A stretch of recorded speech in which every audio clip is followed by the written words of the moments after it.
Bienvenue dans Normand et Doctorant, le podcast qui explore la recherche des doctorants normands. Je suis Raphaël, doctorant en écophysiologie végétale, et je serai votre guide dans l'exploration du monde de la recherche normande. Dans ce voyage, j'aurai la chance d'être accompagné par Chloé et Mathilde, toutes deux doctorantes en géographie physique. Alors, si vous vous êtes déjà demandé ce qu'est une thèse, à quoi cela peut bien servir, et si vous avez toujours eu envie de découvrir les coulisses de la recherche, vous êtes au bon endroit. Dans chaque épisode, nous vous emmènerons rencontrer des doctorants qui, chacun dans leur domaine, repoussent les frontières de la connaissance. De l'histoire à la biologie marine, en passant par le sport ou la physique nucléaire, tout y passera. Bien évidemment, ici, tout ne tournera pas autour de formules mathématiques, d'atomes ou de textes de loi. Nos jeunes chercheuses et chercheurs viendront raconter leurs histoires personnelles et les défis qu'ils ont rencontrés dans leur quête de savoir. Si vous êtes curieux de découvrir ce qui se cache derrière les lourdes portes des laboratoires de recherche, abonnez-vous dès maintenant à Normand et Doctorant. Salut tout le monde. Bonjour. Salut. Ça va bien? Je suis de retour et ça va très bien. Oui, c'est vrai. Félicitations de vive voix pour Merci. Je peux maintenant délivrer des ordonnances, autres paracétamol et... Est-ce que tu veux qu'on te vous voit là pour l'épisode? Non, ça sera Monsieur le Docteur. Ouais, voilà. Bon, aujourd'hui, on va se retrouver pour un nouvel épisode, le 8e, et on va s'intéresser au monde fascinant et fourmillant qui se trouve sous l'océan. Alors bon, on va pas du tout parler des aventures de Nemo, le poisson et de sa maison en anémone, mais bien de la biologie marine, et notamment de l'impact de l'aluminium sur le milieu marin et sur les organismes vivants. Pour nous parler de tout ça, on va accueillir aujourd'hui Alexandre Levallois, qui est actuellement postdoctorant au sein de l'INRAE de l'Université Savoie-Mont-Blanc. Ça va? Salut à tous, bah oui, ça va très bien, merci de l'invitation. Bienvenue à Caen, mais bon, je crois que tu es déjà... Bon retour. Bon retour à Caen. Donc, avant de parler de science, on va te poser la première question. Si tu devais te présenter à des inconnus sans mentionner ta thèse, que dirais-tu? Sans mentionner du tout ma thèse, Non, ouais. moi je dirais avant tout que je suis naturaliste, passionné par le vivant. Ok. Parce que ça n'a pas de lien direct avec ma thèse, même si dans la globalité je trouve que ça se rejoint. Mais moi c'est avant tout ce qui m'anime, passionné du vivant et des animaux, avant tout. Ok. Et des passions que tu as? J'en ai beaucoup et c'est difficile d'articuler mon temps autour de ça. Mais après, à côté de ça, je fais quand même pas mal de sport. Je suis aussi un peu cinéphile. Je passais beaucoup de temps aussi dans tout ce qui est jeux vidéo, Japanimation, même si aujourd'hui, plus trop le temps avec ça. Mais, c'est un peu chronophage. Très, très chronophage. Surtout les jeux vidéo, forcément, j'ai dû diminuer la cadence par rapport à avant. Ouais. Mais on va dire qu'il y a beaucoup de choses qui m'intéressent. Et puis forcément, les copains, les voyages, et la montagne aussi, beaucoup maintenant, qui prend du temps. Oui, parce qu'en Normandie, c'était peut-être un côté un peu frustrant, quoi. Il y avait les sorties sur l'estran et la mer, mais c'est sûr que ça change. Après, maintenant où je suis, il n'y a pas la mer. Mais... Et dernière question, pour mieux te connaître, quel type d'élève t'étais à l'école? On va dire assez studieux, je dirais, jusqu'au fin du collège. Et après, j'ai rencontré un jeu vidéo.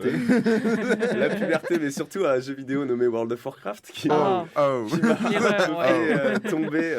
Non, en vrai, je continuais à être assidu en cours, mais c'est vrai que pendant 2-3 ans, ça a été vraiment WoW qui m'obsédait. Ouais.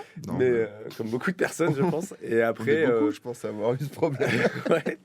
Et après, au lycée, je suis revenu un peu vers le sport et après un peu perdu. Disons que je savais pas trop ce que je voulais faire, je savais juste que je voulais quelque chose en rapport avec la biologie.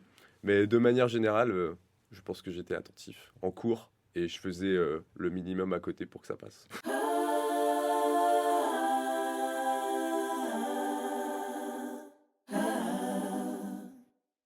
Aujourd'hui, quand on parle des pollutions des océans, on pense immédiatement aux plastiques flottants, aux marées noires ou encore aux produits chimiques qui sont rejetés par les industriels. Ces pollutions visibles et médiatisées occupent une place importante dans l'imaginaire collectif. Pourtant, il existe d'autres formes de pollution, plus discrètes, qui passent souvent inaperçues et dont les effets sont encore mal compris. C'est précisément l'une d'entre elles qu'a étudié notre invité du jour, Alexandre. Alexandre, tu es docteur donc, en biologie marine, comme on a dit précédemment, et spécialisé en écotoxicologie, une discipline qui cherche à comprendre comment certaines substances toxiques, comme les pesticides, les métaux lourds ou encore les résidus pharmaceutiques, affectent les organismes vivants et les écosystèmes, et donc ici les écosystèmes aquatiques. Tu as réalisé ta thèse au sein du laboratoire Borea de l'Université de Caen et ton sujet était évaluation des effets biologiques d'une anode galvanique à base d'aluminium sur les organismes marins. Alors, pour ceux qui ne sont pas familiers avec le concept, une anode galvanique, aussi appelée anode sacrificielle, est un dispositif utilisé pour protéger les structures métalliques, comme les coques des bateaux, contre la corrosion. En gros, ce sont des blocs de métal fixés sous les bateaux qui se détériorent volontairement à la place du métal du navire. C'est un peu comme un bouclier qui s'use pour éviter que le bateau ne rouille trop vite et forcément à la fin ne coule. Mais il y a un revers à la médaille. En se dégradant, ces anodes libèrent des éléments comme l'aluminium ou le zinc dans l'eau. Et c'est là que ta recherche prend tout son sens. Tu t'es demandé, est-ce que ces rejets ont un impact sur la faune marine et plus précisément sur deux espèces de mollusques marins qu'on connaît plutôt bien au sein du territoire normand, l'huître et l'ormeau. Beau résumé. C'est pas mal. Est-ce que c'est bien, Alexandre? Est-ce que tu penses qu'on a bien cerné le truc? Bah franchement, ouais, super bien cerné. En plus, j'ai bien aimé la comparaison avec le bouclier, chose que je n'ai pas forcément déjà pensé à faire. Et c'est vrai que ça fonctionne bien sur l'aspect bouclier sur la coque du bateau. Et ça recoupe un peu World of Warcraft. Un petit Trop peu, bien ouais. dénoncé. un petit peu, ouais. Non, franchement, c'était un très beau résumé, et tout à fait. Mais chose que aussi tu as précisé qui est intéressante, c'est que oui, on connaît bien l'huître tous en France, je pense, et l'ormeau. Et moi, Mais- quand je parle d'ormeau à plein de gens, il y en a plein de personnes ne savent pas ce que Mais c'est moi, un en ormeau. fait, personnellement, je sais toujours pas ce que c'est un ormeau. C'est vrai? Je sais pas, Ouais. ouais, non. Mais t'es bretonne pour ça. C'est pas le couteau là qui pousse dans l'eau. Enfin, non, mais tu sais, le. Ouais, tu vois, je connais que l'huître. Enfin, j'avoue, moi aussi, j'ai googlé Ormeau Voilà. en préparant les questions. J'avais un truc. Raphaël, c'est quoi un ormeau si tu sais ce que c'est? J'en ai déjà mangé. Je sais juste. Il sait pas non plus. Et c'est quoi? Est-ce que tu pourrais juste nous rappeler les grands objectifs de ta recherche? De ma thèse, Ouais. bah, du coup, les grands objectifs concrètement, c'était, comme l'a dit bien Raphaël, c'était comprendre les effets que pouvaient avoir les anodes galvaniques sur les organismes marins. Et je disais plus simplement, c'était différents groupes taxonomiques, donc à savoir effectivement des mollusques, donc là, l'huître et l'ormeau, mais je me suis aussi intéressé aux algues. Et disons que c'était plusieurs maillons d'une chaîne alimentaire, de ce qu'on appelle les réseaux trophiques dans les océans, qui sont toutes ces relations de prédation qu'il y a entre les organismes. Donc c'était pour avoir une idée plus globale de l'impact sur ces écosystèmes aquatiques. Et ça vient notamment du contexte de transition énergétique, où on va avoir de plus en plus dans le futur l'installation notamment de parcs éoliens en mer. Et c'est un peu d'actualité avec ce qui se passe notamment en Normandie. Il y a un parc éolien qui est en train d'être installé au large de Courseulles-sur-Mer. Donc c'est des éoliennes en mer. Et forcément, pour les protéger de la corrosion, bah, il faut leur mettre des boucliers sur leurs si, pieds. ok. Ouais, en fait, Je commence à être paumé, mais ok, je vois le lien. ouais, en fait, c'est ça. Les anodes galvaniques, on les utilise sur tout type de structure métallique immergée en mer. C'est pas le seul système de protection contre la corrosion, il en existe d'autres, mais c'est un des systèmes. Et donc ça va être des coques hélices de bateaux, des infrastructures portuaires, des plateformes pétrolières, des canalisations, mais également les mâts d'éoliennes. Et justement, dans le cadre et le contexte actuel de la transition énergétique, comme je le disais, dans la région Normandie, bah, il y avait cette idée de caractériser un peu tous les impacts que pouvaient avoir les parcs éoliens marins. Il y a notamment tout ce qui est collision avec les chauves-souris, avec les oiseaux. Il y a tout ce qui est aussi magnétisme, parce que ça pose pas mal de problèmes. Pollution aussi acoustique, parce que ça fait des... Ça résonne, enfin ça renvoie des ondes. Bah, ou... Notamment dans toute l'installation de ces mâts d'éoliennes, ça pose pas mal de problèmes pour les mammifères marins ou ce genre de choses. Et moi, je m'intéressais à l'aspect chimique, justement. Ok. Ok. Et si je reviens sur les anodes et leur utilisation pour tout ce qui est bateau, ça fait longtemps que c'est utilisé. Est-ce que c'est, on va dire, sur tous les types de bateaux, sur les ferries, les chalutiers ou... Ouais, ça peut être utilisé sur tout type de bateau. Après, comme je l'ai dit, c'est pas le seul type de protection contre la corrosion. Il en existe d'autres. Il y a les anodes imposées à courant. Voilà, il y a les anodes à courant imposé. Mais disons qu'on les utilise beaucoup depuis les années 50-60, par exemple, les anodes galvaniques. Il y en a eu différents types. Celles à base principalement d'aluminium, celles principalement à base de zinc, mais c'est toujours des alliages métalliques. Après, le truc, c'est que leur impact, c'est que très récent qu'on s'est intéressé. Parce qu'on s'est toujours dit, l'aluminium, il y en a plein dans les écosystèmes marins. En fait, c'est le troisième élément de la croûte terrestre, l'aluminium. Ok. Donc forcément, c'est quelque chose qu'on retrouve naturellement beaucoup Partout. dans Enfin, l'environnement, ouais. partout. C'est pas comme des pesticides, Oui, c'est vrai. typiquement, Oui, bah qui oui, là ouais. sont vraiment synthétisés et qu'on ne Par retrouve l'homme pas et que- exactement. Donc l'aluminium, on s'y intéressait que très tard et surtout dans le contexte des anodes galvaniques, alors que des parcs éoliens marins qui utilisent des anodes galvaniques, dans notamment le nord de l'Europe, il y en a des centaines en fait, que ce soit aux Pays-Bas, en Scandinavie, en Angleterre. Mais en France, c'est assez récent et les études ont commencé que récemment. Et pourquoi c'est que récent? Parce que justement, on s'était dit, c'est de l'aluminium, Ah oui, il y en dans a ce sens-là, partout. d'accord. Ouais, voilà, Ouais. c'est ça. Donc Oui. il n'y avait pas une priorité sur étudier cet impact-là. Et beaucoup de personnes se disaient, il n'y a pas forcément d'impact. Ok. Oui, il n'y a pas eu une observation de contamination avec ces métaux, justement, sur divers organismes marins qu'on consomme, nous, et qui auraient pu avoir un impact sur la santé humaine.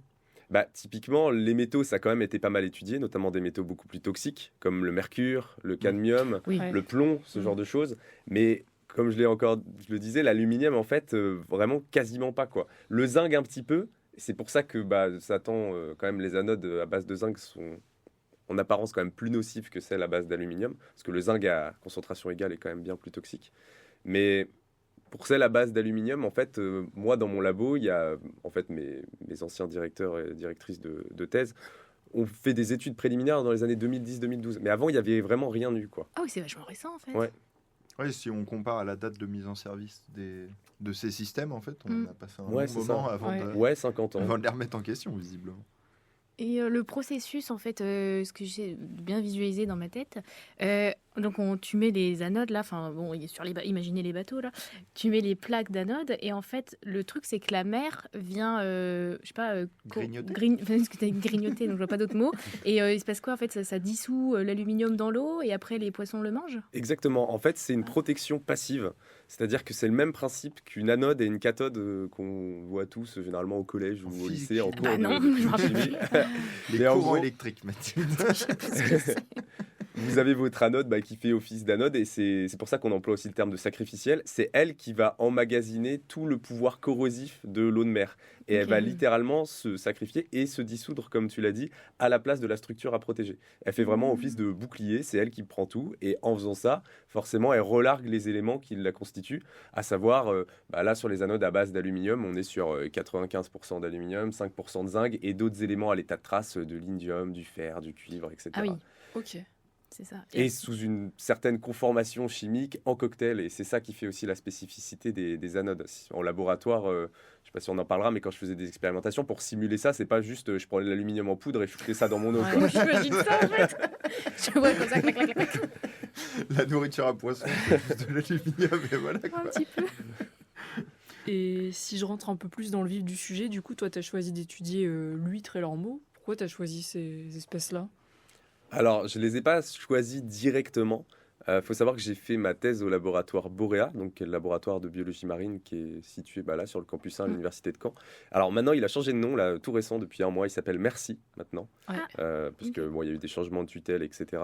Mais du coup, en fait, le grand modèle d'étude de mon laboratoire, c'est l'huître. C'est l'huître Ok, creuse. ouais. Mmh. Ok. Pour la simple et bonne raison que c'est un modèle d'intérêt économique et écologique. La Normandie, ça dépend des années, mais c'est souvent la première, deuxième région productrice d'huîtres en France.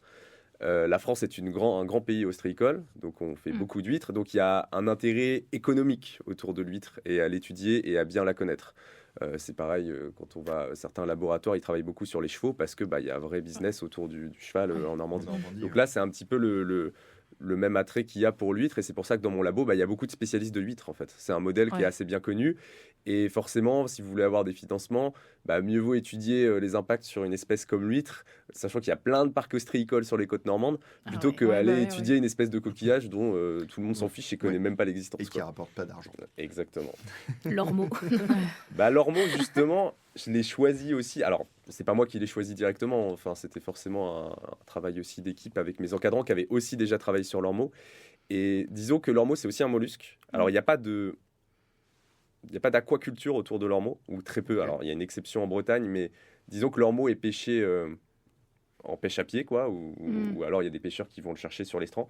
Mais alors on n'a pas dit ce que c'était pour les gens qui savent pas, mais, Je sais toujours pas. mais concrètement, ça fait partie du groupe des gastéropodes, donc c'est le grand groupe des escargots, concrètement. Ouais.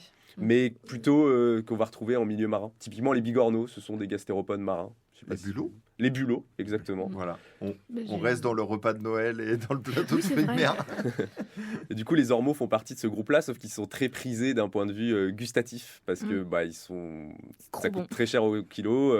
Alors moi, j'aime pas ça, mais c'est vrai que c'est très prisé et ils ont été surpêchés et plus des maladies. Et en fait, ils ont vraiment été décimés des côtes. On en trouve beaucoup moins qu'avant. Alors ils reviennent maintenant en Bretagne parce qu'il y a des législations là-dessus. Et pourquoi avoir choisi l'ormeau? Et ben, à la différence de l'huître, on pourra en parler sur les modes de vie, mais qui est un filtreur, c'est-à-dire qui filtre l'eau et les microalgues, le plancton qu'il y a dans la colonne d'eau. L'ormeau, lui, c'est un brouteur. Il va directement venir manger les grandes algues qu'il y a sur les estrans. Ok. Et du coup, c'est deux Ok, types ouais. de Ouais. consommateurs primaires différents. Ok, Un je qui vois. filtre et un qui broute. Et ça me permettait d'avoir vraiment le comparatif Ok. dans le cadre de mes Et recherches. du coup, ils consomment pas les mêmes types d'algues non plus. Non, non, pas du tout. C'est vraiment... huître, c'est microalgues. Donc, ce qui est vraiment... Bah oui, ça n'a pas de c'est goût. du plancton, quoi. Unicellulaires, quoi, enfin, Ouais, petit, unicellulaires, quoi. Ouais. effectivement, qui sont dans la colonne d'eau, c'est du plancton. Alors que l'ormeau, il va vraiment venir, comme un escargot, manger sa salade. Il va venir manger du fucus Trop mignon. sur l'estran, quoi. Ok. Ah oui, parce que moi, je pensais que tu avais sélectionné ces espèces-là parce qu'ils auraient été potentiellement plus sensibles que les autres au zinc et à l'aluminium, mais en fait, tout le monde est touché, quoi. Bah justement, là, il y a une grande diversité effectivement de sensibilité en fonction des organismes. Nous, on est parti sur ces modèles-là parce qu'ils avaient un intérêt écologique, économique, et aussi parce qu'il y a de la bibliographie et de la connaissance Ouais. sur Mm. les différents impacts que peuvent avoir des contaminants sur ces organismes-là. Donc, en fait, on vient aussi enrichir une bibliographie, une littérature Ouais. à ce sujet-là. C'est représentatif de la Normandie. Puis c'est Effectivement. bien aussi de s'intéresser à des petites espèces qu'on pense pas forcément. Tu vois, souvent les grandes, je sais pas, les grandes études sur le requin, la pieuvre, enfin, tu vois, genre des animaux un peu plus famous. Donc là, l'huître et l'ormeau, c'est plutôt intéressant. Et du coup, je continue tant que j'ai la parole sur toute pas ton terrain, mais toutes tes analyses. En fait, c'est quoi que vous avez observé sur l'huître et l'ormeau, en fait? C'était quoi le but, tu vois, parce que bon, on a compris, vous avez fait mis des taux d'aluminium, etc. Mais qu'est-ce que tu mesures en fait sur ces petites espèces? Alors en écotoxicologie, donc qui est la discipline, comme l'a dit Raphaël en intro, qui vise à étudier un peu l'impact des contaminants sur le vivant, pour quantifier en fait cet impact de la pollution, de la contamination, on va utiliser ce qu'on appelle des biomarqueurs. Les biomarqueurs, ça va être des proxys, des indicateurs de l'impact que va avoir une contamination sur un organisme. Mais en fait, des biomarqueurs, il en existe de tout type et à différentes échelles. Typiquement, le biomarqueur le plus connu et le plus simple, c'est la mortalité. Forcément, si on met beaucoup d'aluminium, je prends un exemple très simple, mais dans un bac à très forte concentration, bah, tout crève. Bah, là, forcément, biomarqueur mortalité au plus haut. Au Voilà. plafond. Mais en fait, après, on peut utiliser des biomarqueurs pour étudier l'immunité, pour étudier l'impact sur la reproduction, pour étudier l'impact sur le génome. Et là, en fait, il y a une diversité des biomarqueurs. Il en existe des centaines, des milliers et des milliers. Moi, je m'intéressais pas mal, forcément, à la mortalité, à la croissance aussi. Parce que forcément, dans les histoires d'énergie, d'allocation de l'énergie, si vous avez un organisme qui est complètement contaminé et qui a toutes ces alarmes de détoxification dans le corps, il va plus pouvoir allouer de l'énergie à la croissance et forcément, il va plus grandir. Et après, je m'intéressais à l'impact aussi sur la reproduction, à savoir si les huîtres et les ormeaux, ça leur permettait de plus se reproduire, le fait d'être contaminé, et à l'impact aussi sur les cellules immunitaires, si ça avait un impact sur ce qu'on appelle la phagocytose. C'est peut-être un mot qui vous revient du lycée, peut-être un peu de loin. Dans votre organisme, vous avez des macrophages, et lorsque vous avez une bactérie qui va être dans votre corps et qui va être néfaste, vous allez avoir des petites cellules, des globules blancs en fait, qui vont venir la phagocyter, donc c'est-à-dire l'absorber pour l'éliminer. Ok. Et en fait, on retrouve la même chose chez tout le vivant, et on Ouais. peut aussi quantifier ça au moyen de différentes techniques en laboratoire. Donc c'est un peu tous ces biomarqueurs que j'ai étudiés pour essayer de voir l'impact des anodes galvaniques sur mes différents modèles. Ok. Et justement, en parlant des expérimentations en laboratoire, prépare-toi, on a beaucoup de questions. Il y a un petit tunnel là. La dernière fois, on a reçu une personne qui travaillait en écologie, on a eu une obsession sur les cerfs. Là, ça va être l'obsession aquarium. Ouais. Est-ce que tu peux nous parler concrètement de tes expérimentations sur les mollusques et comment que ça se passe au niveau vraiment pratique, ouais, on dira. Ouais, bien sûr. Alors, déjà, il y a juste différents types d'expériences qu'il faut appréhender. Il y a ce qu'on appelle l'in vivo et l'in vitro. Ça rejoint ce qu'on dit in situ. In situ, c'est quand vous faites des études directement sur le terrain. In vivo, c'est quand, typiquement, on va avoir des huîtres ou des poissons dans des aquariums. Et in vitro, c'est quand vous allez cultiver des cellules, par exemple, dans des plaques de culture, pour vraiment aller regarder l'impact au niveau cellulaire. Donc là, ta question, ça rejoint plutôt l'in vivo, ce que j'ai fait beaucoup, mais j'ai aussi fait un peu d'in vitro. Mais du coup, l'in vivo, concrètement, ça consiste à mettre des organismes, donc en l'occurrence, moi, c'était des huîtres, des ormeaux ou des algues, dans des aquariums. En science, on fait toujours ce qu'on appelle un contrôle, un témoin. Donc, c'est-à-dire que je vais avoir mes huîtres qui vont être dans un aquarium et tout va être totalement normal, c'est-à-dire que ça va être une eau normale, non contaminée. Et après, je vais avoir différents aquariums avec différentes concentrations de contaminants. Donc, typiquement, moi, ça va être, on appelait ça plus simplement le jus d'anode. Donc, c'est-à-dire qu'on avait une anode dans un aquarium à part qui était reliée à un potentiostat et on accélérait sa dissolution pour avoir justement vraiment le produit de dégradation de l'anode. Exactement. Accéléré. Avoir vraiment le même cocktail de métaux. Et c'est ça qui nous intéressait, avec la même conformation chimique. On ne voulait pas tester justement prendre du chlorure d'aluminium et le mettre dans des aquariums. C'est quelque chose que j'ai fait justement aussi en parallèle pour voir les différences avec le jus d'anode. Mais on s'était plus focalisé sur le jus d'anode au début. Et après, on met différentes concentrations du jus d'anode dans l'aquarium A, B, C, D, comme ça, pour monter crescendo. Si on a de la place, on fait des triplicats. Forcément, donc c'est-à-dire avoir les aquariums en 3 exemplaires, parce qu'en science c'est mieux si on a des répétitions pour faire des stats, ouais. Et après on va laisser se dérouler la manip pendant plusieurs semaines, plusieurs mois, en fonction de ce qu'on veut regarder. Si c'est plutôt un impact sur une exposition aiguë, donc c'est-à-dire des fortes concentrations mais peu de temps, ou alors une exposition chronique, donc c'est-à-dire des plus faibles concentrations mais sur une durée plus longue, qui peut aller jusqu'à, dans certains cas, plusieurs mois, voire années. Moi, maximum, je suis allé à 4 mois. Et ce qui était déjà très long, sachant que mes aquariums faisaient 500 litres. Ah oui. Et tes aquariums, est-ce que ça ressemble un peu à un aquarium ou Alors... pas du tout? Étant maman de poisson. Okay. Non, mais c'est quoi? Bon, je me suis déjà spoilé, j'ai regardé dans tes articles. Dis-nous, ça ressemble à quoi? Parce que... c'est un peu vague, tu vois, aquarium d'expérimentation. Oui, il n'y a pas la petite maison en cailloux dans le... Il n'y a pas le bateau au fond? Là, sur les bacs de 500 litres, pour le coup, ils ne ressemblent pas forcément à des aquariums. C'est plus des gros bacs bleus, des grosses cuves bleues qui sont très résistantes parce que là, moi, j'ai pas d'intérêt à observer mes huîtres qui ne bougent quasiment pas à travers une vitre pour les contempler. Il faut quelque chose de plutôt pratique et qui va casser le moins possible. Donc là, c'était des gros bacs bleus en acrylate ou je sais plus exactement en quelle matière c'était.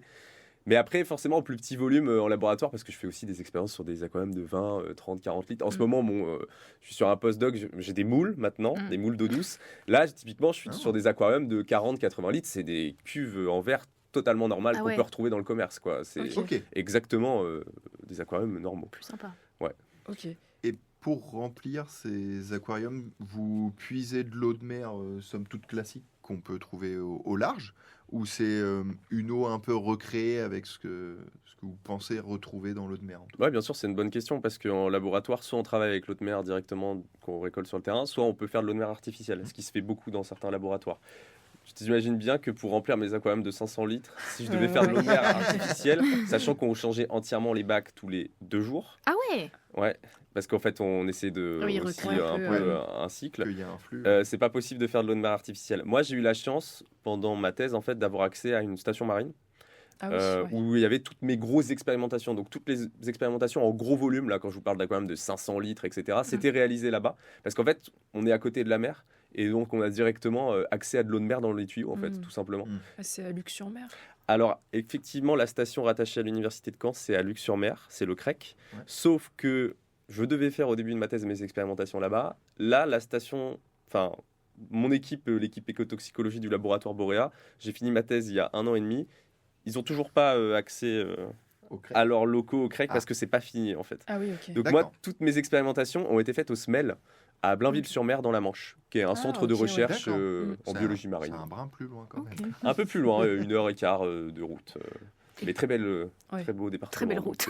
Donc au final, tu étais peu à Boréa pendant certaines périodes? En fait, je travaillais avec une ingénieure qui était là-bas et des techniciens donc qui m'aidaient sur les parties zootechnie. Donc ce qu'on appelle la zootechnie, c'est moi, je suis là au début, je lance l'expérimentation. Et après, tous les jours, il faut un peu s'en occuper. Et tous les mois, moi, je vais venir chercher des huîtres pour aller regarder l'impact au fil du temps et avoir des cinétiques, des courbes d'évolution de mes différents biomarqueurs, de croissance, de mortalité. Mais du coup, j'y allais régulièrement aussi parce qu'on se relayait. Donc moi, j'y allais toutes les 2 semaines pendant les expérimentations, pendant 2 jours, pour aider à faire Ah oui. la zootechnie, c'est-à-dire nourrir les huîtres, changer l'eau, etc. Et, Trop bien. et en parlant de ces mollusques, ils sont issus d'élevage, j'imagine. C'est pas des mollusques que vous prélevez. Effectivement, pour les huîtres, c'était des huîtres qu'on avait achetées à un ostréiculteur, donc des huîtres de 18 mois. Ok. Donc en fait, les ostréiculteurs, ils ont des huîtres sur l'estran, dans des poches, etc. En fait, on peut se fournir directement auprès d'eux pour avoir des individus, parce que autant se servir de ces huîtres-là, sachant que l'intérêt, c'est regarder l'impact notamment sur les huîtres élevées en Normandie, parce que c'est là qu'on en retrouve beaucoup. Et pour les ormeaux, c'était un petit peu particulier, parce que je vous ai dit qu'il y avait une exception à l'aquaculture d'ormeaux, parce qu'il y a une boîte en Bretagne, France Aliotis, qui fait de la culture d'ormeaux. Donc en fait, on pouvait leur commander des petits ormeaux, et en fait, on les a récupérés auprès d'eux pour faire les expérimentations. Mais c'est la seule en France qui s'est pas cassé la gueule, parce que c'est très, non, mais c'est très compliqué de rendre ça viable économiquement, l'élevage d'ormeaux. Il faut beaucoup de maîtrise, beaucoup d'expertise, et eux, ils ont réussi. Et en plus, c'est très long, parce qu'un ormeau, ça se consomme au bout normalement de 4-5 ans. Ok. Donc ça prend du temps. Ouais. Ok. Et eux, Et mis à part ces producteurs que vous avez contactés pour récupérer des huîtres ou des ormeaux, est-ce que vous échangiez avec d'autres producteurs et même sur la filière peut-être dans sa globalité vis-à-vis de ces problèmes d'aluminium ou pas du tout, ou c'est en prévision? Je sais Alors, pas. moi, c'était pas directement ce que je faisais dans ma thèse, mais il y avait une Master 2 qui s'appelait Laurine, qui, elle, a travaillé avec moi justement sur les manips et les expérimentations qu'on a fait sur les ormeaux dans le cadre de son Master 2. On a beaucoup travaillé ensemble. Et elle, justement, elle avait un pan dans son Master où elle s'est plus intéressée justement à l'impact sociétal que pouvait avoir justement l'installation d'anodes galvaniques. Elle a fait beaucoup de recensements auprès des différents acteurs le long du littoral dans la Manche, etc. Donc, notamment le nombre d'anones en aluminium qu'il y avait dans les ports pour essayer d'estimer les quantités, tout, etc., qui pouvaient être larguées. Donc, elle a beaucoup fait ça. Moi, je ne l'ai pas directement fait dans le cadre de ma thèse, mais ça a été fait aussi un peu en parallèle. Ok. Et donc, une fois que tu mets là les petites huîtres dans les bacs, d'ailleurs, elles sont combien par bac? Genre toutes seules? Non, Je demande 500 au cas où. Toute seule dans 500 Elle va se faire chier. non, j'ai plus en tête exactement dans les bacs de 500 litres parce qu'on a fait plusieurs expérimentations, mais elles étaient de l'ordre d'un peu moins d'une centaine. Ok, je pense. elles sont beaucoup. Et ouais, du coup, ma question, c'est une fois que tu la mets dans le bac, l'expérience elle est finie ou tu fais un contrôle, mais en fait, comment tu contrôles une huître? Ouais, voilà. Alors, Grande question. typiquement, donc je lance les expérimentations, je mets toutes mes huîtres dans mes différents aquariums avec les différentes concentrations du jus d'anode.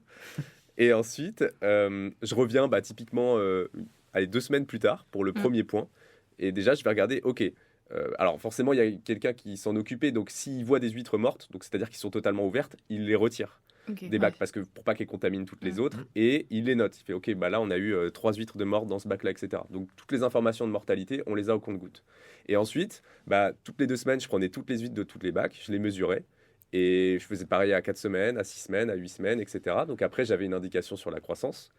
Et après, à chaque mois, on prenait une quantité d'huîtres qu'on sacrifiait et sur lesquelles on allait regarder, par exemple, typiquement l'impact au niveau de l'immunité, comme je vous ai dit. Donc ça consistait avec des seringues à prélever du sang d'huître, qui s'appelle l'hémolymphe.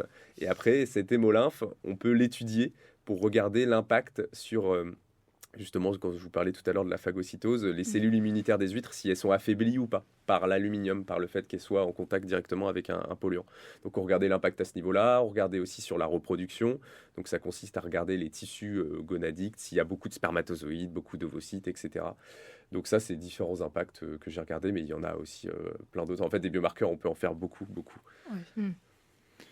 Et c'est toi qui fais l'analyse, c'est marrant, du sang d'huître. Comment tu analyses ça? Ça va à un laboratoire ou c'est toi? Alors, on travaillait avec la plateforme de cytométrie en flux, qui est du côté de Backless. Et du coup, ça consiste... Alors, c'est un peu complexe, mais je peux expliquer ça en vrai, simplement, en clarifiant. Mais on prend du sang d'huître, on met dans ce sang d'huître des petites billes fluorescentes qui font 1 micromètre. Ok. Ensuite, on passe ça dans une machine qui s'appelle un cytomètre en flux. C'est ce qu'on utilise quand vous faites des prises de sang pour quantifier vos cellules sanguines, typiquement. Ok, ouais. Mais nous, on va l'utiliser pour quantifier des cellules de sang d'huître. Et en fait, avec les petites billes fluorescentes, on peut voir des pics de fluorescence sur la machine pour savoir combien de petites billes ont absorbé chaque cellule de chaque huître. Ok. Et grâce à ça, on peut savoir si elles sont performantes ou non pour absorber des corps étrangers, à savoir nos petites billes fluorescentes. Et comme ça, on peut savoir si oui ou non elles sont compétentes pour l'immunité et on peut avoir une indication. Et typiquement, quand vous avez une grosse exposition à un métal, généralement, elles deviennent pas du tout performantes parce qu'elles sont complètement affaiblies, parce qu'elles ont été utilisées pour faire plein d'autres choses dans le corps de l'huître. Et ça donne une indication sur l'immunité. Ok. Et je me demandais comment tu peux... Enfin, est-ce qu'on peut distinguer des effets qui seraient liés à la présence des métaux du jus d'anode, ou est-ce que ça pourrait être des effets dus au stress, qu'elle soit en laboratoire, dans ton aquarium? Ouais, bien entendu. Justement, pour éviter au maximum ce qu'on appelle les facteurs confondants, de stress, etc., on fait ce qu'on appelle de la stabulation aussi. Donc, c'est-à-dire Ok. une acclimatation. On va pas démarrer tout de suite l'expérimentation quand on reçoit les huîtres. On va les garder avant 2-3 mois dans des bacs sans contamination pour qu'elles s'habituent le plus possible à cet environnement-là. Et forcément, là, les questions, c'est quand on travaille avec certains organismes, on peut leur procurer du stress, d'autant plus si c'est des organismes qu'on récupère sur le terrain, qu'on va chercher pour des expérimentations. Si c'est des bivalves, donc c'est-à-dire tout ce qui est huîtres, moules, etc., c'est quand même des organismes qui sont posés, fixés à un support et qui bougent presque pas. Donc, on peut imaginer que ça leur procure moins de stress que si on va chercher forcément un poisson qui est habitué à être dans le milieu naturel. Donc là, l'avantage de travailler avec des ostréiculteurs, c'était que c'est des huîtres qui sont en élevage, qui sont dans des poches toute l'année. Et là, en fait, on les acclimate, on les met dans des aquariums pendant 2-3 mois et après, on peut démarrer les expérimentations. On ne peut pas assurer à 100% qu'on a éliminé tous les facteurs de stress, mais là, je pense qu'on est quand même pas mal là-dessus, quoi. Elle reste longtemps en fait dans les aquariums en fait, parce que si tu dois les acclimater pendant 2 mois, après l'expérience elle dure 3 mois, la vie de l'huître est énorme. Ah, mais une huître, ça peut vivre plus de 10 ans. Ah ouais. Après, Ok. généralement, elles sont consommées avant dans Ouais. le circuit ostréicole, c'est 2-3 ans. Mais... Ça me fait ma question, parce que là tu dis consommation, et c'est vrai que tu parlais que on travaille sur l'huître parce qu'il y avait aussi un intérêt économique, savoir la manger. Bon, ça se trouve c'est une question complètement débile, mais est-ce que du coup tu as mesuré l'impact sur la qualité gustative de l'huître, et si oui, tu les as mangées? Alors, non, j'ai pas du tout mesuré cet impact-là, personnellement. En fait, le truc, c'est que si on fait des expériences de contamination à l'aluminium, moi j'ai regardé notamment les effets sur la bioaccumulation. À savoir, on regardait si les huîtres avaient bioaccumulé de l'aluminium. On allait quantifier l'aluminium dans le tissu des huîtres. Ok. Mais si on imagine une expérience où derrière on prend un consommateur, un humain qui va manger toutes les huîtres de toutes les conditions, lui-même aussi, il va va accumuler. bioaccumuler Ouais, non, mais oui, de je sais, l'aluminium hein. après. Mais on pourrait imaginer ça, mais du coup il faut trouver un cobaye qui veuille bien le faire. Et personnellement, j'aime pas les huîtres. Ah Et oui, donc, du coup, ok. j'aurais pas un super avis sur la qualité gustative. Et sachant que la plupart des manips, on les fait avec des gants pour éviter d'être contaminé. Ouais. Donc, la manger derrière, je pense que Oui, n'y aurait c'est pas vrai. grand monde. Oui, je m'en rends compte de maintenant que je la motiver. pose la question, que c'est pas forcément. Et avoir étudié 2 organismes assez différents quand même, entre l'huître et l'ormeau, est-ce que tu as observé du coup des réponses différentes en fonction justement de ces espèces et de leur fonctionnement, ou pas du tout? Si, on a quand même observé des effets différents. Là, j'en ai pas encore parlé, mais comme j'ai dit tout à l'heure que l'ormeau, lui, c'était plutôt un brouteur qui mangeait des grandes algues et l'huître, c'était plutôt un filtreur qui mangeait du plancton. En fait, on a fait des expériences de contamination trophique où on a aussi contaminé leur nourriture. Ok. Ok. Et après, on leur a donné à manger pour voir s'il y avait une contamination plutôt via la nourriture qu'ils mangeaient ou plutôt par le milieu dans lequel L'environnement. ils étaient. Ouais. Et on a fait plein de conditions comme ça à double entrée, à savoir des huîtres qui mangent des cellules contaminées et de l'eau contaminée et pas contaminée d'un côté et de l'autre pour avoir toutes les conditions et savoir à peu près ce qu'on fait. Et il y avait des différences entre les huîtres et les ormeaux. Certains accumulaient plus l'aluminium et d'autres plus le zinc. On avait des petits ormeaux dont la croissance était très affectée, des jeunes stades, alors que les huîtres, les gros ormeaux, concrètement, on n'avait pas l'impression qu'ils avaient forcément d'effet, même si bioaccumulaient les métaux. Et par contre, sur les stades larvaires des huîtres, parce que j'ai aussi étudié les stades larvaires, sachant que les huîtres au stade larvaire, il faut s'imaginer que c'est un petit animal qui fait partie du plancton, comme des larves de crabes, etc. Et là, il y avait un impact à des concentrations qui étaient presque pertinentes d'un point de vue environnemental. Parce que aussi, c'est ça la grande question en écotoxicologie. On peut toujours avoir des effets si on met des doses de cheval, en fait. Oui. Mais c'est vraiment c'est la dose qui fait le poison, en fait. Donc, l'intérêt, c'est de se dire, OK, là, on a un effet, mais c'est sur une concentration qui est pertinente ou pas d'un point de vue environnemental. Parce que si je teste... je sais pas, 20 kilos de aluminium par litre, déjà, il faut les solubiliser, c'est pas sûr. Forcément qu'il y aura un effet. Oui, c'est vrai. Ouais. Et ça, c'est les expérimentations in vivo en aquarium. Et tu as dit que tu avais fait aussi de l'in vitro. C'était quoi les différences et c'était quoi l'objectif de faire les deux, on dira? En fait, c'est pour essayer de différencier un petit peu les effets que tu peux avoir sur l'ensemble d'un organisme.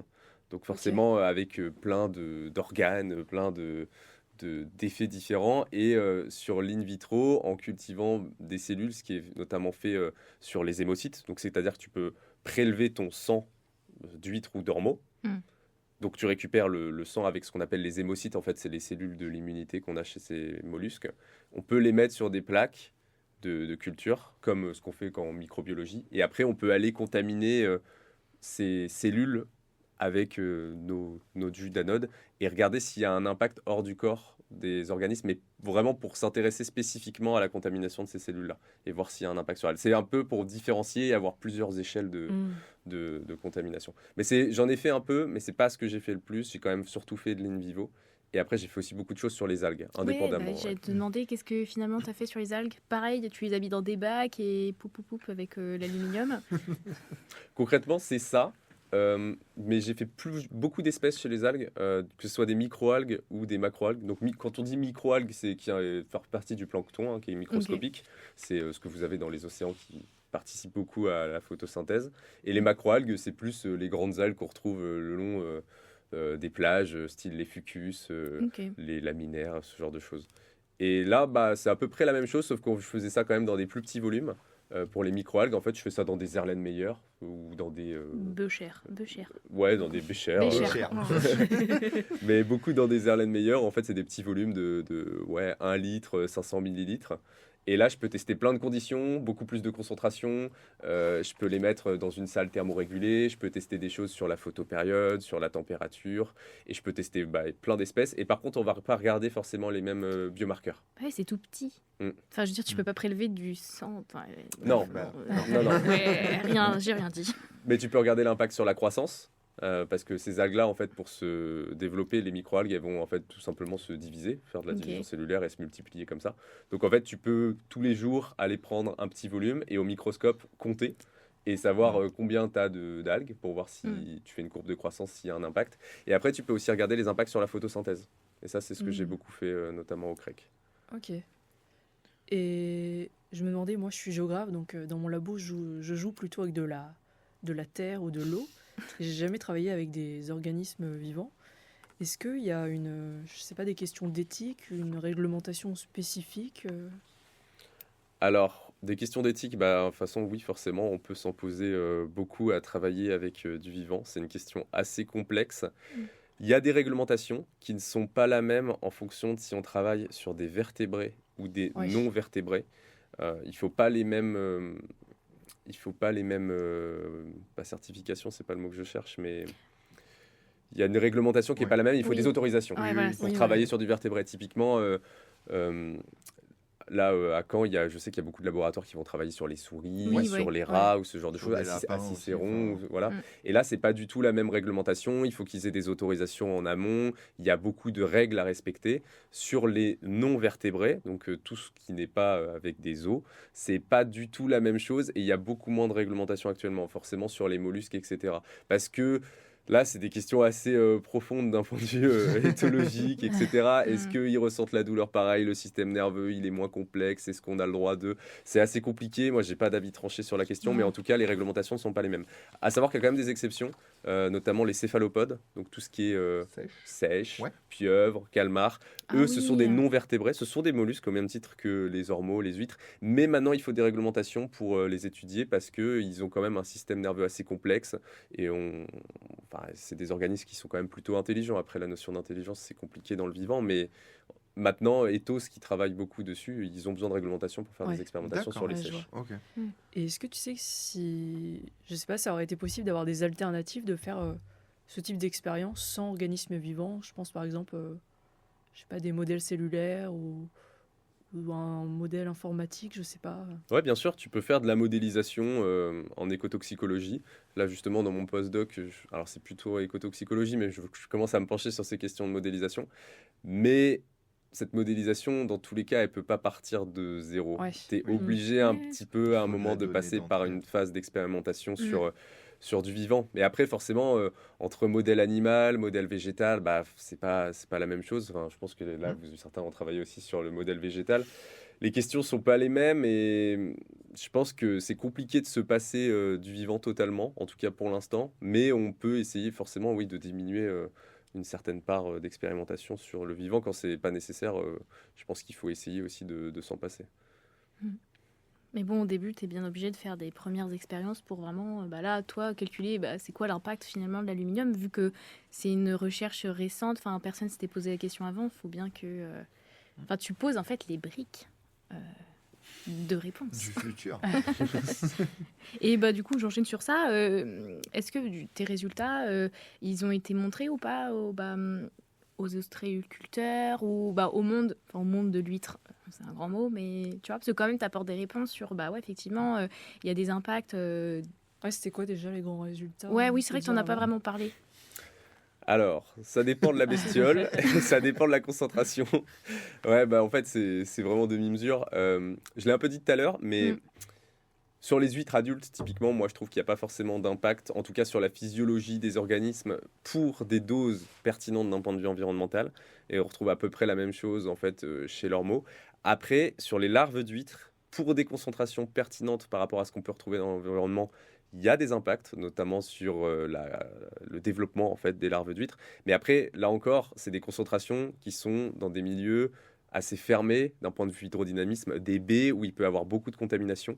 Et c'est assez compliqué à quantifier. En fait, moi, mes recherches que j'ai fait en thèse ont donné lieu aussi par la suite à différents programmes, notamment un programme qui s'appelle EcoCap, qui a été mené avec France Énergie Marine, avec le laboratoire de Caen, avec un laboratoire aussi à Marseille. Et ils ont continué un peu ces questions-là. Ils ont essayé de modéliser aussi les flux de métaux relargués par les anodes dans la Manche par rapport à l'installation des parcs éoliens. Parce que c'est compliqué aussi d'avoir un aspect... prévoir les concentrations que vont avoir ces contaminants dans le milieu. C'est pas statique en fait. Non, pas du tout. Ça bouge. Et il y a aussi un enrichissement probablement dans le sédiment superficiel. Ça, c'était une des grandes perspectives de ma thèse. Je n'ai pas étudié l'impact sur des organismes qui vivent dans le sédiment, à savoir dans le substrat, dans le sable, etc., style des vers, style des palourdes ou des coques, qui sont plutôt des mollusques fouisseurs. Et donc ça, c'est des choses qui vont certainement être faites aussi dans le futur, parce que il y avait des études qui avaient montré qu'il y avait un enrichissement dans le sédiment, mais pas tellement dans la colonne d'eau, ou alors que à proximité des anodes. Et à partir d'une certaine distance, en fait, ça se dilue tellement qu'on n'a pas forcément d'effet. Mais l'huître, elle bouge pas beaucoup. Non, elle Tu bouge. vois, parce que je me dis, imagine l'huître, là, elle est posée à côté de l'anode, de la tour je sais pas comment ça s'appelle, de l'éolienne. Quand elle sera une petite larve et tout, du coup, elle va en manger, l'aluminium. Donc finalement, c'est un cercle vicieux. Je sais pas. Ouais, bien sûr. En fait, l'intérêt des bivalves, donc les bivalves, c'est les mollusques qui ont deux valves, comme les moules, les huîtres, les coquilles Saint-Jacques, les palourdes, c'est que la plupart des organismes comme ça sont fixes et filtreurs. Donc pour les études en écotoxicologie, c'est des super indicateurs parce qu'ils vont vraiment refléter la contamination à un endroit donné, précis. Si vous voulez étudier, alors peut-être pas très éthique, mais l'impact sur les dauphins ils bougent tout le temps, ils migrent tout le temps, donc vous pouvez pas forcément savoir où est-ce qu'ils ont été contaminés. Alors que les organismes fixes et statiques comme ça, c'est très pratique. Alors les huîtres le sont, les coquilles Saint-Jacques pas tout à fait, elles peuvent bouger en battant des valves, et les moules, pareil, elles peuvent se détacher. Mais les huîtres, c'est vrai qu'elles sont vraiment fixes. Et le fait d'être un bivalve comme ça, c'est pour ça que c'est des modèles importants en écotoxicologie, comme on l'a dit tout à l'heure, elles bioaccumulent vraiment les contaminants, donc on peut vraiment avoir des traces des contaminations passées. Ok. Et est-ce que tu sais si les résultats que tu as obtenus, ça va, alors, peut-être dans un futur, peut-être pas à l'instant T, mais pousser les industriels à modifier leur formule pour les anodes galvaniques? Ou pas du tout? Et ils en ont un peu rien à faire? Bonne question, parce que comme je l'ai dit tout à l'heure, il existe différents types de protection contre la corrosion. Ouais. Moi, j'ai étudié l'impact des anodes galvaniques à base d'aluminium, mais il y en a d'autres à base de zinc ou d'indium principalement. Mais il y a aussi les anodes à courant imposé, qui sont un petit peu différents dans le fonctionnement. Moi, je ne les ai pas étudiés spécifiquement, mais là, on a un courant qui induit la dissolution de l'anode. Et là, on va retrouver d'autres éléments, style du chlore ou style du brome dans l'environnement. Et ça, en fait, c'est des futures études qui vont être faites dans le laboratoire.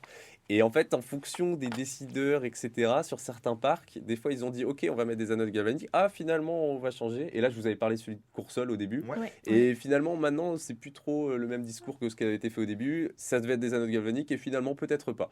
Mais je pense pas que ce soit mon travail qui ait eu une incidence Ouais. parce qu'ils avaient déjà décidé avant. Surtout que je tends plutôt à dire qu'il n'y a pas forcément d'impact et que ça reste quand Oui. même une meilleure protection que certaines choses. Dans les années 60-70, on utilisait du TBT, du tributylétain. Ah ouais. Là, je peux vous dire que c'était pas le même impact. Hein. Ouais, c'est ça aussi. Ouais. Ça a C'est moins flingué tout. Donc, Et est-ce que tu as pu diffuser tes résultats auprès d'ostréiculteurs, par exemple? ils ont eu accès à des rapports qui ont été faits parce que forcément, nous, c'était un financement régional. Donc, en fait, on a dû faire un rapport. Après, j'avoue, j'ai pas spécifiquement eu des retours sur des choses qui avaient été lues par des ostréiculteurs. Mais en tout cas, nous, on a diffusé... ma thèse n'était pas du tout à huis clos et il y a eu des Non. résultats accessibles, il y a des publications, etc. Et le SMEL a aussi... parce que le SMEL, là où j'ai fait mes expérimentations dans les aquariums, lui, il est plus en étroite relation avec les ostréiculteurs, notamment tout le littoral Manche. Donc après, mes travaux, ils ont été diffusés via par là. Et tu as aussi été financé par l'agence de l'eau, donc Oui. aussi ils peuvent utiliser, diffuser tes résultats. Effectivement, on a fait aussi un rapport à l'agence de l'eau, Mm. oui, tu fais bien de le mentionner, et eux, ils ont aussi eu accès à tous les résultats. Et du coup, ce serait quoi en fait ce serait quoi à mettre à la place des anodes? Bon, c'est vrai que tu as parlé de plusieurs autres types, mais c'est quoi pour toi la meilleure protection à mettre? Enfin, peut-être finalement, pourquoi pas garder les anodes en alu? Ouais, je pense que c'est assez compliqué. Ouais. Et en fait, justement, comme je l'ai dit tout à l'heure, c'est assez short. Enfin, il n'y a pas eu beaucoup d'études sur Ouais. tous les impacts de ces méthodes de protection contre la corrosion. Donc c'est trop tôt. C'est un peu tôt pour le dire. Là, franchement, me prononcer comme ça, je ne saurais pas dire. Effectivement, l'impact des anodes, là, paraît pas énorme. Mais je ne l'ai pas dit aussi tout à l'heure, mais sur les algues, en fait, on avait une grande diversité d'impacts. Genre, certaines espèces, il fallait monter à des doses comme 7000 microgrammes par litre pour avoir un impact, ce qui est beaucoup. Mm. Et d'autres, j'avais des impacts des 200. Donc là, c'est très très variable en fonction des espèces. Et il faut se dire que j'ai testé sur une infinité d'espèces par rapport à ce qu'on peut retrouver Oui, dans c'est le vrai. milieu. Des espèces plutôt d'intérêt économique, écologique. Donc c'est assez compliqué de se prononcer. Ouais, et Ok. puis ça montre quand même que les activités anthropiques ont quand même un impact, même s'il n'est pas Ouais. significatif aussi qu'on aurait pu imaginer, sur quand même la vie merveilleuse du monde sous-marin. Sous l'océan. Ouais, c'est ça. Et est-ce que des questions de changement climatique peuvent venir en jeu dans ton sujet? Bien sûr, même totalement. Le changement climatique va avoir notamment des impacts sur la température et sur ce qu'on appelle l'acidification aussi des océans, c'est-à-dire une modification du pH, ce qui pour des organismes comme les huîtres et les ormeaux, ou les mollusques de manière générale et les crustacés et tout ce que vous voulez, ont des coquilles qui sont faites principalement en carbonate de calcium.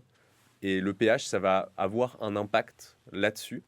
Et en plus, le pH va modifier la conformation chimique des métaux dans l'environnement marin. C'est-à-dire que l'aluminium ne va pas être sous la même forme si vous avez un pH à 8,2 ou un pH à 7,8. Et ça va modifier sa disponibilité pour les organismes et donc sa toxicité. Et ça, c'est des choses aussi que j'ai fait un petit peu en test préliminaire, mais ça a été continué par la suite dans différents programmes. Et en fait, pour une même concentration d'aluminium, si vous testez ça chez l'huître avec un pH de 7,5 et un pH de 8,2, Ouais. vous n'avez pas la même toxicité. C'est parce plus fort.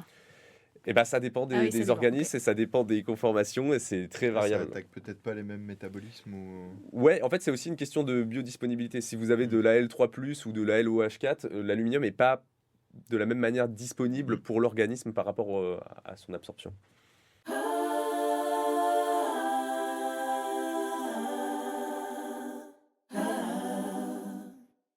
Bon, maintenant qu'on a bien parlé de ton sujet de recherche, on va revenir sur le fait d'être thésard. Déjà, la question un peu incontournable, pourquoi avoir choisi de faire une thèse? Alors c'est vraiment un concours de circonstances, je pense comme pas mal de personnes. Moi quand je suis arrivé en L1 en biologie, j'étais un peu perdu. En fait, je savais que je voulais faire de la biologie. J'aimais Ok. bien la biologie. Au début, j'avais fait une classe préparatoire BCPST et j'ai switché sur la L1 biologie en passerelle parce que la BCPST me plaisait pas. Et après, j'ai fait L1 biologie, L2 biologie, L3 biologie. Le choix du master a été très compliqué. J'ai choisi un master en biologie marine, mais il y avait tellement de sujets qui m'intéressaient en biologie. Ça a été un choix un peu cornélien à faire. Et après, en fait, c'est vraiment mon stage de M2 qui a un peu tout changé dans la mesure où j'ai fait mon stage au laboratoire Boréa. Et ça se passait super bien avec mes encadrants. Et au bout de 2 mois, mon directeur de thèse, enfin, mon futur directeur de thèse, m'a dit est-ce que ça te dit de faire une thèse sur ce sujet-là? Et j'ai dit bah ouais, let's go. Ok. Et c'est vraiment ça qui a fait que j'ai enchaîné sur une thèse. Je ne l'ai pas décidé. Ouais, c'était Au milieu du master, je ne savais pas si je voulais faire une thèse. Ouais, Mm. petite proposition. Puis c'est un enchaînement de circonstances qui a fait que tu es arrivé dans la biologie marine au final. Enfin, t'avais pas plus d'envie que ça à l'origine Franchement, d'évoluer dans tout dans ce m'intéresse en biologie, vraiment. Genre, je suis entomologiste à côté, je m'intéresse aussi aux insectes, tout ce qui est oiseaux, ornithologie, etc. Donc en fait, la biologie marine, c'est un des pans de la biologie qui Mm. m'intéresse. Mais maintenant, je travaille plutôt en biologie marine d'eau douce. Donc c'est plutôt vraiment le même milieu. Et du coup, ce sujet, tu connaissais un petit peu ou pas? Ou pendant le master, tu avais un peu bossé sur ces questions d'anode ou tu l'as découvert en même temps que tu as découvert en fait le sujet? Les anodes, j'ai découvert ça en même temps qu'on m'a parlé du sujet. Je savais pas ce que c'était une Ok. anode galvanique avant. Mais en Master 2, je faisais mon stage en écotoxicologie aussi. Et je m'intéressais notamment à une petite moule invasive. Donc là encore, un bivalve. Donc en fait, je me suis familiarisé avec le modèle d'étude avant le sujet. À savoir, en l'occurrence, un mollusque. Et j'ai étudié des biomarqueurs chez ce mollusque-là. Mais c'était d'autres contaminants. Et j'ai découvert vraiment le sujet après, quoi. Et justement, l'écotoxicologie, tu viens de nous dire que tu as découvert ça pendant ton stage de M2. Ouais. C'est un peu une discipline pluridisciplinaire, puisque ça englobe quand même pas mal Mm. de choses. Est-ce que c'est aussi quelque chose qui t'a intéressé dans le fait où pratiquer justement, enfin évoluer dans ce domaine, ça te permet de toucher un peu à tout? Est-ce que ça a été un plus ou pas? Ouais, totalement. Comme tu l'as dit, c'est pluridisciplinaire. Il y a beaucoup d'expérimental. Ça recoupe pas mal de choses parce qu'on peut faire du terrain. J'en ai pas fait énormément pendant mon stage. Enfin, si, j'en ai fait justement beaucoup pendant mon stage de M2, mais pas tellement pendant la thèse, mais beaucoup Mm. d'expérimental. Là, actuellement, je fais du terrain et ça m'a servi d'avoir fait du terrain avant. On fait beaucoup de physiologie, d'écologie. Donc, ouais, c'est quand même pluricompétence et sur plein d'aspects. Et en fait, on peut appliquer plein de domaines de la biologie, à savoir de la génétique, à savoir de l'éthologie. On peut tout appliquer à l'écotoxicologie. Donc c'est vrai que moi, c'est ça aussi qui m'intéressait avec Être un cette peu discipline. couteau suisse de Mm. l'environnement. Ouais, t'es pas enfermé dans un laboratoire. Tu Bah peux non, parce que tu vas sur le terrain. Ouais, Oui, oui, ouais, bah, totalement. ça. Ouais. Mm. complètement. Et en dehors de, on dirait, la branche écotoxicologie de la biologie marine, c'est quoi les grandes recherches qui se font actuellement dans la biologie marine? En fait, tu peux travailler en écologie. Donc là, tu vas plutôt regarder juste les interactions entre les organismes et l'environnement. Tu peux t'intéresser à l'éthologie, donc ce que fait notamment Ethos, donc où ils vont regarder plutôt le comportement des seiches. Beaucoup, c'est le modèle d'étude là-bas. Tu peux t'intéresser à la génétique, à la systématique, savoir les relations, les liens de parenté qui existent entre les organismes marins. Tu peux t'intéresser, comme on a dit, à l'écotoxicologie. Tu peux avoir aussi des disciplines plutôt physiologie. Vraiment rentrer dans le détail des mécanismes qui peuvent être pas très bien compris chez certains organismes parce que il y a une grande diversité du vivant dans les océans. Donc non, il y a vraiment beaucoup d'aspects. C'est assez large, ouais. Ouais, je pensais pas que c'était aussi large à ce point, quoi. Et du coup, aujourd'hui, tu es déjà docteur et tu es parti faire un postdoc à l'autre bout de la France, à l'université de Savoie-Mont-Blanc. C'était un choix de ta part de partir ou c'est parce que tu as vu le poste et tu es parti pour faire ce poste? J'ai fait une grosse pause après la Ouais. thèse, une pause d'un peu plus d'1 an où j'en ai profité pour voyager. J'avais besoin d'une pause. Je savais que j'aimerais bien faire un postdoc à ce moment-là, mais j'avais pas forcément décidé où. Au début, mon choix, il se portait pas trop sur la France. Je voulais plutôt faire un postdoc à l'étranger.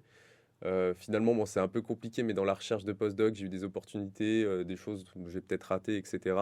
Et après, il y a eu cette offre-là à l'université de Savoie-Mont-Blanc. Le sujet me plaisait. l'endroit me plaisait, parce que ça joue aussi beaucoup. Ouais. Je serais pas allé partout en France, mais là, les montagnes, ça me chauffait bien. Et le sujet était intéressant et il y avait des compétences que j'avais pas et des compétences que j'avais. Donc en fait, c'était aussi pour augmenter un peu le panel de mes compétences, peut-être pour la suite, peut-être pour un futur postdoc un jour à l'étranger. Donc c'est pour ça que j'ai décidé de partir là-bas. Et si j'ai bien compris, tu étudies les moules du coup là-bas. C'est un peu. Enfin, je sais pas, moi ça m'a paru un peu étonnant parce que c'est pas du tout un territoire côtier. Mais c'est des moules d'eau douce. Effectivement, Ah, c'est des moules. ce sont des moules d'eau douce. Ok. Des moules d'eau douce qui sont invasives, qui ne viennent pas d'ici et qui ont envahi tous les lacs périalpins. Et on en retrouve des quantités vraiment incommensurables. Il y en a des dizaines de milliers au mètre carré. Et elles posent beaucoup de problèmes aussi dans les lacs nord-américains, économiques et écologiques aussi. Elles modifient les cycles des éléments, du phosphore, de l'azote, les réseaux trophiques. C'est assez complexe et vaste. Et du coup, là, c'est plutôt une discipline plutôt écologique que je suis sur ce sujet-là. Ok. Et c'est pareil, tu fais plein d'expérimentations, tu les prélèves, tu les mets dans des bacs. Je commence le matin, je vais en apnée chercher des moules C'est sous vrai l'eau. Ouais.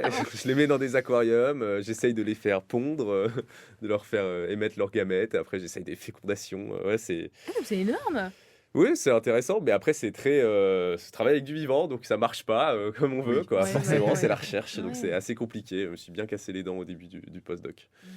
Ok. Non, mais l'idée de partir en plongée, moi, je trouve ça déjà fou. Dès le matin, avant le Allez. petit-déj, hop. Ah, l'été, l'eau était à 24 degrés, donc c'était plutôt agréable. ouais, Là, non, en mais ce t'es dans moment, les montagnes en plus. ah, là, elle est à 5 degrés, c'est pas la Ouf, même ouais. envie Ouais. d'aller plonger le matin. Et du coup, si on parle l'avenir, j'imagine que ton souhait c'est de poursuivre dans la recherche. Peut-être. Ouch. C'est compliqué. Oui, on va dire que pour l'instant, là, ce que je fais, ça me plaît. J'ai toujours envie de faire un postdoc à l'étranger parce que, bon, Ouais. franchement, je pense que c'est une opportunité de travailler, voir un petit peu ce que c'est ailleurs dans un laboratoire à l'étranger, peaufiner son anglais et vivre une expérience aussi à l'étranger sur une durée assez longue. C'est quelque chose que j'ai envie, de préférence dans un lieu où il y a des bestioles cool. Et voilà. Et après, on verra. Mais à court terme, je vois quoi faire dans les 2-3 ans. Et c'est où l'endroit où tu aimerais aller à l'étranger? L'Australie. Ok, Ah bah ouais, non, pas super, vive encore. les araignées. C'est là-dedans. J'avoue qu'il y a quand même tout un panel de bestioles. Oui, après, c'est correct quand t'aimes ces mais c'est animaux. En Niveau, Australie, il y a ouais. de quoi ouais. faire. hein. Et, Paradis. d'un point de vue, toi, ta spécialité, il y a des sujets particuliers en Australie? Ah bah tu peux taffer en écotoxicologie, en écologie, que ce soit sur du terrestre, sur de l'estran. En fait, disons que par rapport aux méthodologies que j'ai acquis en thèse et en postdoc, on peut les transfuser, on peut les Ouais, appliquer à beaucoup d'autres sujets et ça, ce sera en fonction du sujet si j'arrive à faire la transition. Ok.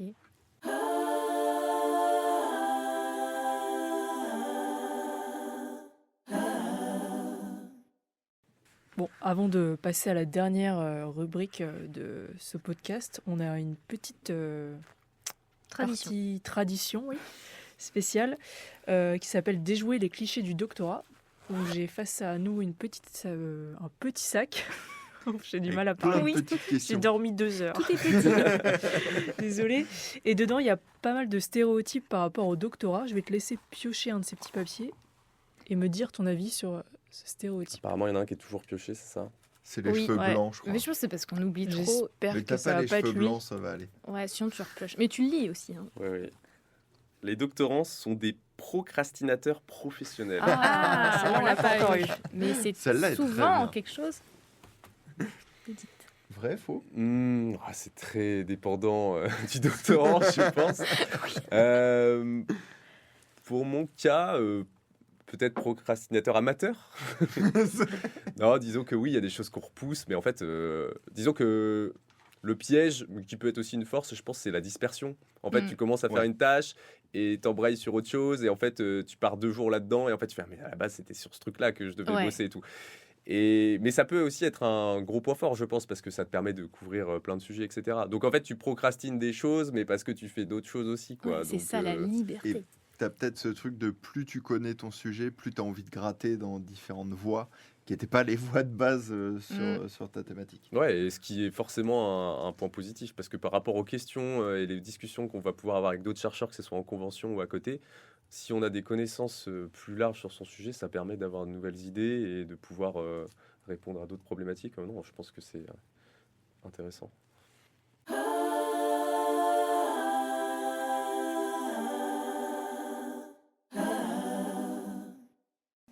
Là, on va, dans cette dernière partie, découvrir un autre aspect de toi.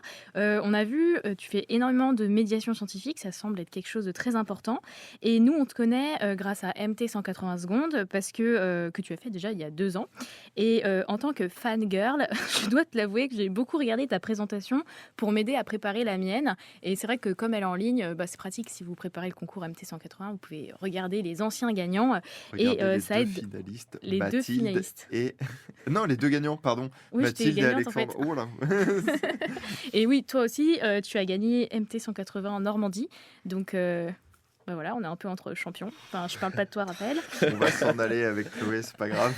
Et alors, attention, haute particularité et pas des moindres, tu es une star, en fait, parce que tu as une chaîne YouTube. Enfin bon, c'est pas parce qu'on a une chaîne qu'on est une star, mais parce que nous, nous ne sommes pas encore des stars. Mais ta chaîne, elle s'appelle... Alors, je pense, je vais peut-être le prononcer mal, hein, c'est Arthropizza. C'est à l'allemande. Arthropsida, ouais. Arthropizza. J'aime bien Arthropizza, ouais. Ok, qui recense 267 vidéos, mais tu as aussi une chaîne secondaire, Metazoland, voilà, qui possède 161 vidéos. C'est vraiment, on dirait qu'on a vraiment très fouillé là. On a Bref, travaillé. au total, quand même, tu as 500 000 vues quand on comptabilise tout. C'est Chloé qui a calculé. Voilà, donc vous retrouverez tous les liens en description. Premièrement, pourquoi ces noms de chaîne compliqués à prononcer? Waouh. Alors, c'est pas forcément un choix très stratégique, surtout quand on veut partager son travail après auprès de différentes personnes. Mais à la base, bon, Arthropsida, arthro, c'est pour arthropode. Arthropode, c'est l'embranchement qui regroupe les crustacés, les insectes, les arachnides. Donc c'est l'embranchement le plus diversifié du règne animal et j'en suis très fan. Donc arthro, c'est pour ça. Et psida, c'est pour Sauropsida, qui est le nom scientifique pour les reptiles qui exclut les oiseaux, enfin qui inclut les oiseaux, mais voilà. Bon, c'est l'association de deux noms taxons que j'aime bien. Perso, Voilà. je le savais. Oh, putain. Aïe. C'est Et, Chat qui te l'a dit. C'est quoi le concept de la chaîne? C'est quoi le contenu que tu proposes? Le public visé? Ouais. Alors, le concept, c'est parler du vivant sous différents formats, puisque je suis naturaliste et pas naturiste, à ne pas confondre. On peut être les deux. Hein. On peut être les deux. Et il Mais y a ce des n'est pas bonnes une chaîne de ça. Il y a des bonnes plages naturistes pour faire du naturalisme en Normandie. Mais en gros, naturaliste, pardon. C'est tout simplement observer le vivant, essayer d'identifier les différentes espèces, s'intéresser à leur écologie, à leur comportement. Et c'est quelque chose que j'ai toujours fait beaucoup en fait en parallèle de ce que je faisais dans la vie, à savoir aller attraper des sauterelles dans des champs et les observer, avoir des terrariums, etc. Donc moi, je me suis beaucoup intéressé à ces questions-là, mais en autodidacte, en fait, en lisant des livres, en regardant des vidéos sur Internet comme tout le monde. Et j'étais un gros consommateur de vidéos de vulgarisation, anglophones et francophones, pendant toute ma licence, pendant tout mon master. Et j'avais cette idée depuis longtemps en tête de faire un jour une chaîne pour parler notamment à la base de classification, parce que c'est quelque chose qui m'intéresse vraiment profondément, à savoir les relations de parenté entre les espèces, qu'on appelle la phylogénie. Et du coup, à la base, j'ai démarré une série de vidéos pour parler de la phylogénie des arthropodes, que j'ai démarré le mois où j'ai commencé ma thèse et que je n'ai toujours pas fini à l'heure actuelle. Donc ça m'a pris plus de temps. Attends, la vidéo n'a toujours La pas fini série de vidéos. Ah, la série. Le dernier épisode est en écriture actuellement, donc j'aurais mis plus de 5 ans à faire cette série-là. Il n'y a pas quelqu'un en urgence qui attendait. Alors après, ça a forcément évolué, mais ça m'a permis de développer pas mal de compétences. Mais à la base, c'était pour parler de ça, mais au final, j'ai fait plein d'autres formats, notamment pour parler de mes observations animalières, parce que je fais aussi du coup de la photo et de la vidéo animalier, plutôt des fois des courts-métrages, pour parler aussi de certaines choses avec le travail d'association, de défense contre des activités anthropiques sur la nature, de protéger les hérissons. Je donne des exemples comme ça, un peu en vrac.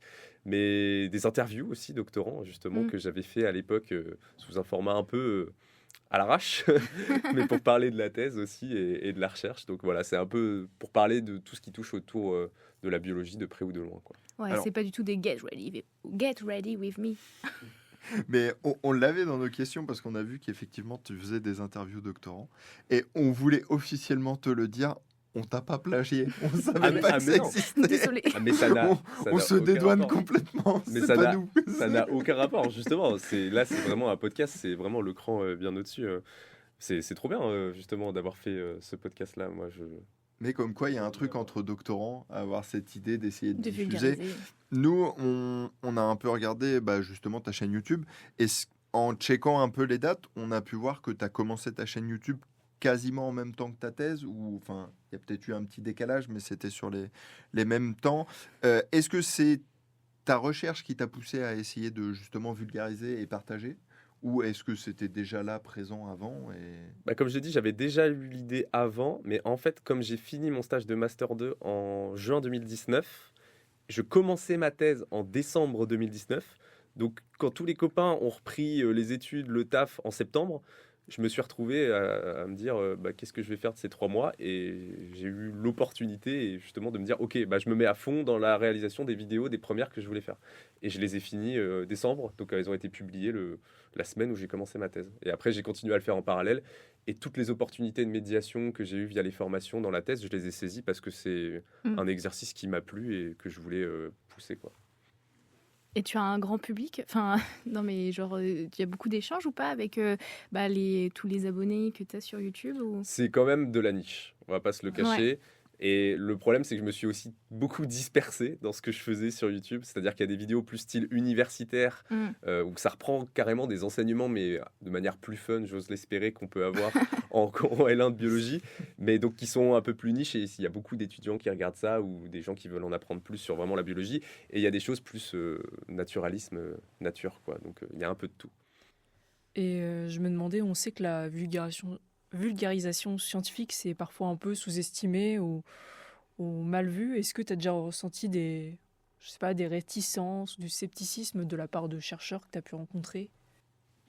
Ah, c'est marrant comme question, parce que j'ai jamais eu vraiment l'impression que c'était mal vu par certains chercheurs. Mais du coup, non, moi, j'ai jamais vraiment rencontré ça. Je sais que certains veulent pas y prêter du temps parce qu'ils veulent se concentrer sur leur recherche, mais qui voient ça d'un mauvais œil, c'était plutôt au sens où des fois, quand on dit youtubeur, oui, ça peut être certains youtubeurs le guignol. Oui, parce et tout, et tu vois, ils pourraient te dire... parce que oui, il y a vraiment de tout sur YouTube, mais je pense qu'il faut quand même bien discerner tout ce qui est divertissement et ce qui est vulgarisation. Mais en fait, on peut trouver des choses qui sont très très bien et qui sont dans l'entre-deux. Donc, ouais, je sais pas. Après, je me vends pas comme youtubeur. Moi, je me vends comme plutôt vidéaste animalier, naturaliste, biologiste, quoi. C'est un peu des vlogs voyage aussi, parce que moi j'ai regardé toutes les dernières vidéos et en Tanzanie t'étais. Ouais. Je trouve ça fou, enfin. Ouais, tous les formats un peu expédition comme ça ressemble plus à du docu-vlog. C'est du mi-vlog, mi-documentaire, et avec quand même un accent très prononcé sur les bestioles, parce que moi, tous mes voyages et tout ce que je fais est toujours articulé autour de ça, quoi. Ouais, ces voyages-là, tu les fais pour étudier justement des espèces, ou c'est t'y vas pour tes vacances entre guillemets et t'en profites pour faire ça?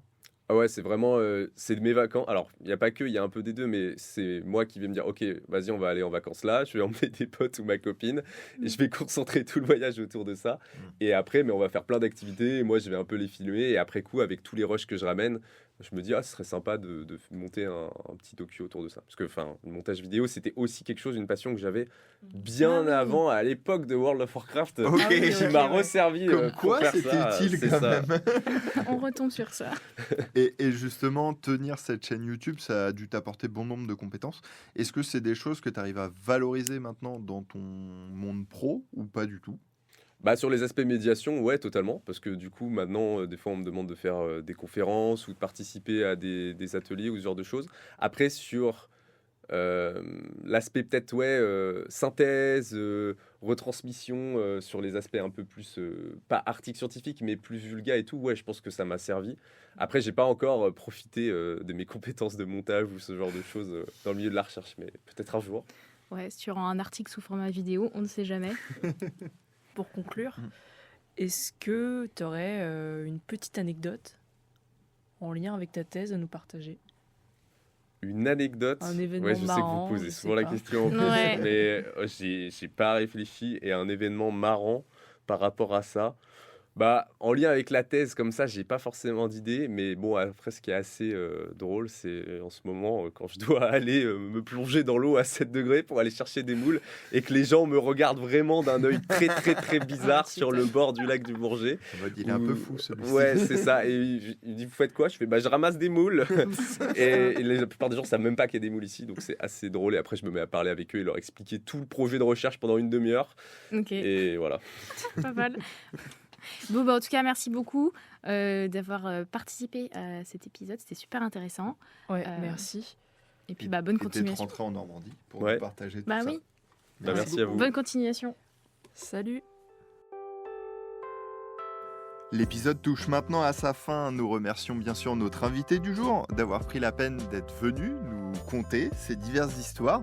Merci à vous de nous avoir écoutés. N'hésitez pas à vous abonner, à laisser une note sur ce podcast. N'hésitez pas non plus à nous envoyer vos propositions de questions pour l'épisode prochain à l'aide du mail présent dans la description. Nous en profitons pour remercier l'Université de Caen et le CEMU de nous avoir aidés à l'enregistrement de ce podcast. Et en attendant, on se dit à bientôt.